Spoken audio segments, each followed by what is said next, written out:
Good morning, everybody. It is Wednesday, so I thought I'd do a What's Up Wednesday. May, whatever it is. Thank you. It mostly just looks like fluff, but you never know. Oh, it's dog hair. Okay. So it is a scattered rainy day at the Straight Road. We've got May, who's boarding with me until Friday. Rosie, this is Tiny Brain. He is Rosie's step sibling, and this is his first walk, so he's attached to me while he figures out the ropes. And then Murphy is sticking close because he knows I have the good treats today, so he's making sure he's close to that. And like, they're pretty funny. Go on, Murphy, go. Good boy. So that's the day today. Thank you everyone for your well wishes. The surgery went pretty well. I'm going in for a follow-up on Friday.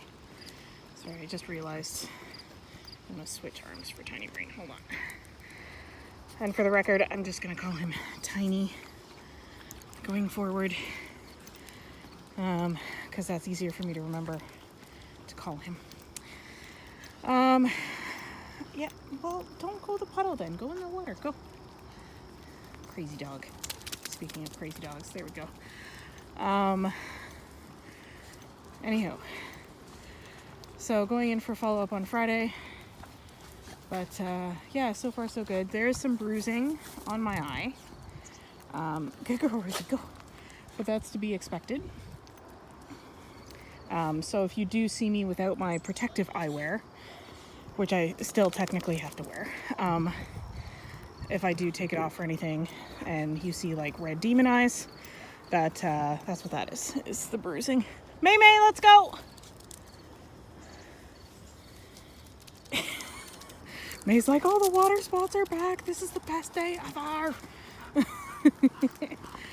Okay, so when I picked up Tiny today, one of the things that he is known for is bolting on his people. And it gave me an idea for a topic today, which is kind of like, I think it's important for every dog owner to know, even if your dog isn't a bolter, because if you run into a dog that isn't with an owner, you can use these techniques too. And it's basically if a dog is on the run, even if it's your own dog, like there's a couple of things, like your dog could just play keep away, or they could get May.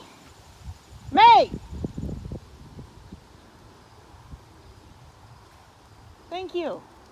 Could you stop being a cow and eating all of, well, I guess you're not a cow. Murphy's a cow because he's black and white. Gray. Stop being a deer. It's probably the closest we can get. Anywho, so like there's different things. If your dog is playing keep away, that's one thing, and it's actually pretty easy to shut that down because you just have to make sure you're not turning it into a game, because as soon as they start playing keep away, they think it's a game. So if you have them stop, like if you just stop playing, that's that. I know, sorry buddy, you can't play in the water today. He's like, this is totally not fair. I know, we have to go another couple walks with you attached to me like this before you can be on a longer line and go in the water. Are you guys happy? Yeah, you're liking all this rain, eh? Anyway, if you're having trouble with that, let me know. We can work on that. But that's basically it. You turn it into not a game, they understand it's no longer a game, and that's that.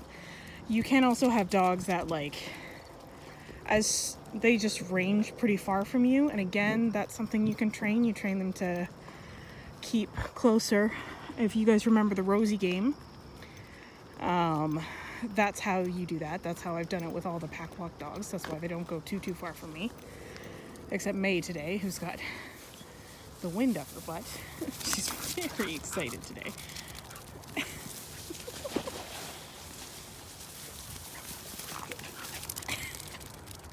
poor Tiny is like, I want to go too. But mostly it's like if your dog bolts and is like not listening to you and not engaging with you, that means that, like, it's not keep away, it's not a game, that they're just gone. They have no regard for what you're saying. You have like a window of time where they sort of still remember that they're a dog, that they're a pet. And then after that window of time, usually a couple hours, up to 24 hours, your dog sort of falls back on survival mode. And the things that would normally work, like calling them, recalling them, might not work because it's not filtering through their panic brain, if that makes sense. So while I was there, Tiny's sister, Tiny's kid, told me that he really likes cars, so if he does get away from me, if I open a car door, he will most likely go in. And that is actually a trick to use if you notice even a stray dog. Try opening a car door and stepping away from it. It might jump in. Like, there's actually a high likelihood because most dogs like car rides. They like going in the car. Rosie, too far. Good girl. Oh my goodness, good girl. That was so good. Good, Rosie. Okay, go. I know, he can't play yet. Go on. I know. Oh, I see what's happening. He's like, you gave Rosie a treat. Hello. Go. Okay, go. Be gone. The one thing I would recommend is don't call them. Don't call their name. Don't say come. Don't vocalize towards them when they're in this state of mind. Because that's scary for them. Really? Are you okay?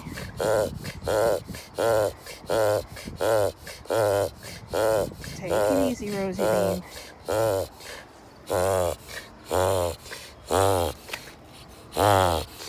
Get water up your nose.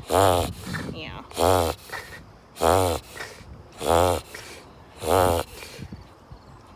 Oh, Murphy's helping.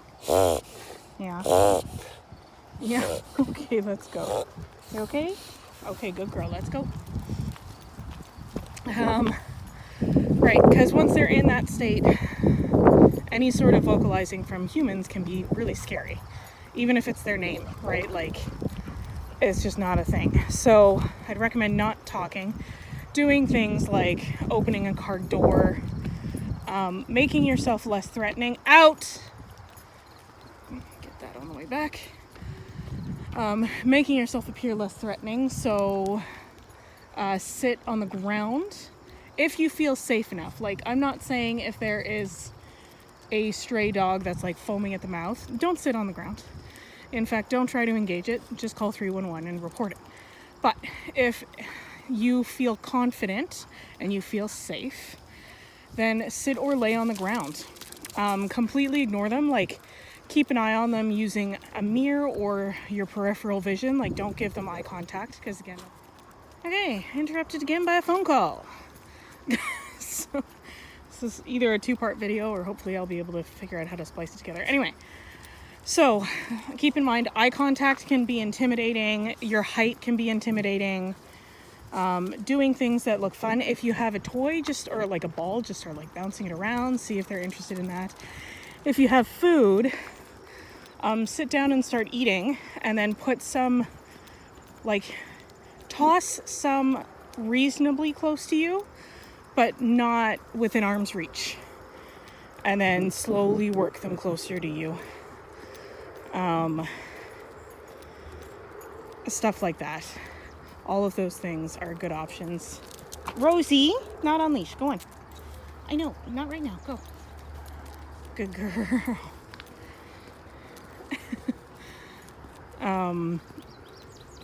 All of those things are things you can do if you see, like, if your own dog is loose or if you see a loose dog that you want to help. All of those things are... I have gotten more dogs by just like crouching down and looking away and having my hand out than anything else. You can also start throwing sticks for them. like I said, that's similarly to the toy. Like, just start throwing sticks. If you have your own dog, you can bring them with you. Rosie, not on leash, go. Good girl. You can just have them like sitting or laying down next to you, have them calm. If your dog is reactive on leash or very intent on leash, it's gonna have the opposite effect. It's gonna make them go. But if you have a chill dog, you can bring your dog out, have them lay down, like just sit with them, pet them, let the other dog see that you're not a threat. Also, so opening car doors, similarly opening the door to a backyard, like opening a gate, just to get them contained, works too. And then if a dog is gone for more than 48 hours, it's a lot more tricky, because they've fallen totally back on instinctive brain, and they're not a pet dog anymore. They're in survival mode. So that's when you have to sort of take it up to another notch, but that's a different video. So basically, May, quit being a deer. Murphy, quit being a cow. Rotten kids. So yeah, so call them first if they're your own dog. If that's not working, try walking away. Murphy. A thing you learn when you're teaching recall is if your dog is far out and they're not paying you any mind and they can hear you, you can see they can hear you, they're just being a jerk. Mac used to do that when he was a puppy. It's just like, okay, turn around and walk the other way. And they'll come running. Sorry, Rosie hunting May in the grass there. And then of course, bring yourself lower to the ground, make yourself less of a threat. So sitting, laying on the ground, bringing a food or a resource in there helps a lot. And yeah, if you have any questions, I hope this was helpful. And if you have any questions, just let me know. So I hope you guys are having a good day. And bye from Rosie, May, thank you, Murphy, and Tiny. Talk to you soon. Cheers.